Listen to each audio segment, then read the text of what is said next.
Team दृष्टि प्रस्तुत कर रही है किताबों की एक नई श्रृंखला प्रीलिम्स प्रैक्टिस सीरीज। इस सीरीज में हैं 6 पुस्तकें जिनकी मदद से आप कर सकेंगे प्रीलिम्स परीक्षा के लिए 10,000 से अधिक प्रश्नों का अभ्यास, ताकि परीक्षा में अधिकांश प्रश्न आपको जाने पहचाने से लगें और आप आसानी से भेद सकें प्रीलिम्स का चक्रव्यूह। इन किताबों में शामिल हैं आज तक पूछे गए व भविष्य के लिए संभावित सभी प्रश्न, IAS, PCS, UGC net, CDS, NDA व सीएपीएफ आदि सभी परीक्षाओं के प्रश्नों का संकलन, प्रत्येक प्रश्न के उत्तर की विस्तृत व्याख्या। प्रीलिम्स प्रैक्टिस सीरीज की 6 किताबें हैं।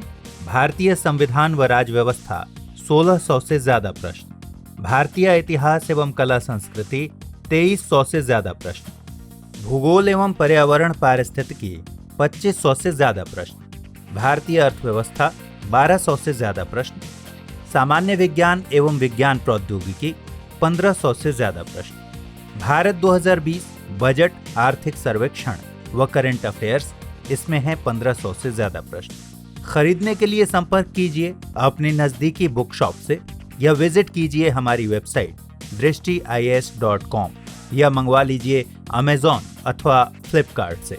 आपकी सुविधा के लिए इन किताबों के डायरेक्ट लिंक्स इस वीडियो के डिस्क्रिप्शन और कमेंट बॉक्स में दिए गए हैं। टुडेज जीके में आपका स्वागत है। सबसे पहले अभ्यास प्रश्न देखते हैं। हमने आपसे पूछा था प्रवासी श्रमिकों को नौकरी खोजने में मदद करने के लिए प्रवासी रोजगार ऐप लॉन्च किया जा रहा है। इसे किस बॉलीवुड अभिनेता द्वारा लॉन्च किया जाएगा? सलमान खान, सोनू सूद, आमिर खान या फिर अमिताभ बच्चन? सही जवाब है इसका ऑप्शन बी, सोनू सूद। हाल ही में बॉलीवुड अभिनेता सोनू सूद ने प्रवासी रोजगार ऐप लॉन्च किया। इस ऐप को लॉन्च करने का मकसद प्रवासी श्रमिकों को नौकरी खोजने में मदद करना है। इसके जरिए प्रवासी मजदूरों को लगभग 500 से अधिक प्रतिष्ठित कंपनियों में नौकरी के अवसर प्रदान किए जाएंगे। तो इस तरह इस प्रश्न का सही जवाब है ऑप्शन बी। हमारे वीडियो अंग्रेजी में देखने के लिए फॉलो करें हमारा ही दूसरा यूट्यूब चैनल दृष्टि आईएएस इंग्लिश। आज के सेशन का पहला सवाल देखते हैं। हाल ही में ANASIS-2 नामक सैन्य संचार उपग्रह को स्पेसएक्स द्वारा सफलतापूर्वक लॉन्च किया गया है। इसका संबंध किस देश से है? ऑप्शंस हैं दक्षिण कोरिया, चीन, जापान या फिर भारत। और सही जवाब है इसका ऑप्शन ए, दक्षिण कोरिया। हाल ही में स्पेसएक्स ने दक्षिण कोरिया के लिए ANASIS-2 नामक सैन्य संचार उपग्रह लॉन्च किया। यह दक्षिण कोरिया का पहला मिलिट्री सैटेलाइट है। इसे फाल्कन 9 रॉकेट के जरिए अमेरिका के फ्लोरिडा के केप कैनवरल एयरफोर्स स्टेशन से लॉन्च किया गया। इस उपग्रह की लॉन्चिंग के साथ ही दक्षिण कोरिया दुनिया के ऐसे 10 देशों में शामिल हो गया है जिनके पास सैन्य संचार उपग्रह हैं। इस उपग्रह से दक्षिण कोरिया को उसकी सैन्य स्वतंत्र परिचालन क्षमताओं को बढ़ाने में मदद मिलेगी। तो इस तरह इस प्रश्न का सही जवाब है ऑप्शन ए। अगला सवाल, इजराइल ने कोविड-19 के लिए तेजी से परीक्षण किट विकसित करने के लिए किस देश के साथ संयुक्त प्रयास करने की पहल की है? ऑप्शंस हैं अमेरिका, दक्षिण अफ्रीका, भारत या फिर चीन। और सही जवाब है इसका ऑप्शन सी, भारत। हाल ही में इजराइल ने कोविड-19 के लिए तेजी से परीक्षण किट विकसित करने के लिए भारत के साथ संयुक्त प्रयास करने की पहल की है। इस संयुक्त प्रयास के जरिए 30 सेकंड में परिणाम देने वाले रैपिड टेस्टिंग किट पर काम किया जा रहा है। इस किट को तैयार करने के लिए DRDO के साथ काम करने वाली मिनिस्ट्री ऑफ डिफेंस के अंतर्गत directorate of defence research and development DDR&D की एक टीम तेल अवीव के लिए रवाना हो गई है। तो इस तरह इस प्रश्न का सही जवाब है ऑप्शन सी। अगला सवाल, नेशनल ब्रॉडकास्टिंग डे कब मनाया जाता है? ऑप्शंस हैं 22 जुलाई, 23 जुलाई, 24 जुलाई या फिर 25 जुलाई। इसका सही जवाब है ऑप्शन बी, 23 जुलाई। 23 जुलाई को नेशनल ब्रॉडकास्टिंग डे मनाया जाता है। इस दिन यानी 23 जुलाई 1927 को भारतीय रेडियो प्रसारण की पहली संगठित शुरुआत हुई थी। यह शुरुआत इंडियन ब्रॉडकास्टिंग कंपनी के बंबई केंद्र से हुई थी। प्रसार भारती के CEO शशि शेखर वेम्पति के मुताबिक भारत जैसे लोकतांत्रिक देश के लिए वाक एवं अभिव्यक्ति की स्वतंत्रता काफ़ी मायने रखती है, जिसमें ब्रॉडकास्टिंग काफ़ी अहम भूमिका निभाता है। तो इस तरह इस प्रश्न का सही जवाब है ऑप्शन बी, 23 जुलाई। चौथा सवाल, हाल ही में किस देश ने तियानवेन-1 नामक अपना पहला पूरी तरह से होम ग्राउंड मंगल मिशन लॉन्च किया है? ताइवान, दक्षिण कोरिया, जापान या फिर चीन। और सही जवाब है इसका ऑप्शन डी, चीन। हाल ही में चीन ने वेनचांग अंतरिक्ष यान प्रक्षेपण स्थल से अपना पहला सफल मार्स प्रोब लॉन्च किया। इस मार्स प्रोब का नाम तियानवेन-1 रखा गया है।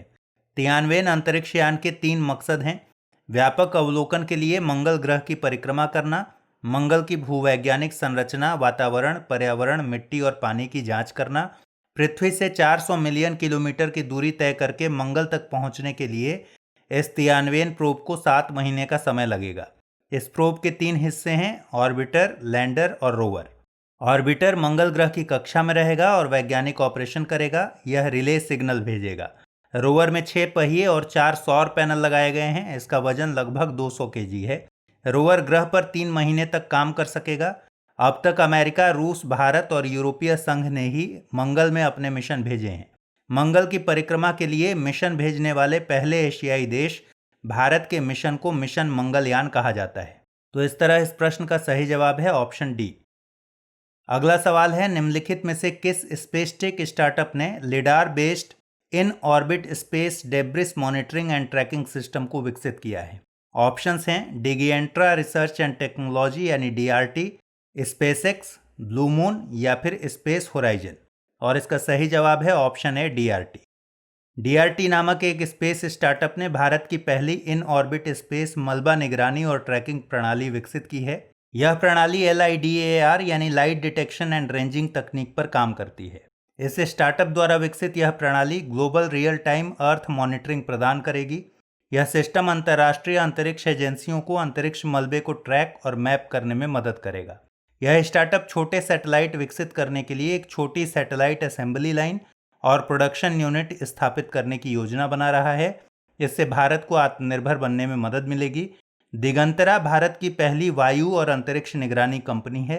इस कंपनी को अंतरिक्ष के क्षेत्र में काम के लिए 25 लाख रुपए का अनुदान दिया गया है। हाल ही में भारत सरकार ने उपग्रहों और रॉकेटों के निर्माण के लिए इसरो की सुविधाओं का उपयोग करने के लिए निजी फर्मों और स्टार्टअप्स को अनुमति दी है। तो इस तरह इस प्रश्न का सही जवाब है ऑप्शन ए। छठा सवाल देखते हैं, निम्नलिखित कथनों पर विचार कीजिए। पहला कथन है 1857 के विद्रोह के दमन के बाद ब्रिटिश सरकार ने भारतीय फौज के नवगठन के लिए पील आयोग का गठन किया। दूसरा है, इस आयोग ने रेजिमेंट्स को जाति, समुदाय और धर्म के आधार पर विभाजित किया। उपरोक्त में से कौन सा या से कथन सही है या है? केवल एक, केवल दो, एक और दो दोनों, न तो एक और नहीं दो। इस प्रश्न का सही जवाब है ऑप्शन सी, एक और दो दोनों। 1857 के विद्रोह के समय सेना में भारतीय और अंग्रेजी सैनिकों का अनुपात लगभग 5:1 था। सैन्य सेवा में नस्लीय भेदभाव मौजूद थे और योग्यता के बावजूद भारतीय सैनिक अधिकतम सूबेदार के पद पर पहुंच सकते थे। 1857 के विद्रोह के दमन के बाद ब्रिटिश सरकार ने भारतीय फौज के नवगठन के लिए पील आयोग का गठन किया।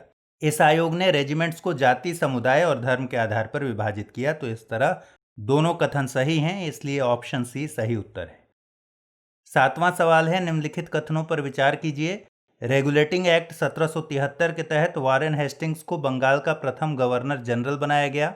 दूसरा कथन है 1781 के अधिनियम के तहत गवर्नर जनरल और उसकी काउंसिल एवं बॉम्बे उच्च न्यायालय के मध्य शक्तियों का कार्यक्षेत्र विभाजित कर दिया गया। उपरोक्त में से कौन सा या से कथन सही नहीं है या है? केवल एक, केवल दो, एक और दो दोनों, न तो एक और नहीं दो।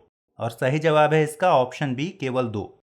रेगुलेटिंग एक्ट 1773 में पारित किया गया, जिसके तहत वारेन हेस्टिंग्स को बंगाल का प्रथम गवर्नर जनरल बनाया गया। इसके तहत अब बंगाल के गवर्नर को तीनों प्रेसिडेंसियों का गवर्नर जनरल कहा जाने लगा। रेगुलेटिंग एक्ट की कमियों को दूर करने के लिए 1781 का अधिनियम लाया गया था। 1781 के अधिनियम के तहत गवर्नर जनरल और उसकी काउंसिल एवं कलकत्ता उच्च न्यायालय के मध्य शक्तियों का कार्यक्षेत्र स्पष्ट रूप से विभाजित कर दिया गया। तो इस तरह इस प्रश्न का सही जवाब है ऑप्शन बी। आठवां सवाल है, सन्यासी विद्रोह से संबंधित निम्नलिखित कथनों पर विचार कीजिए।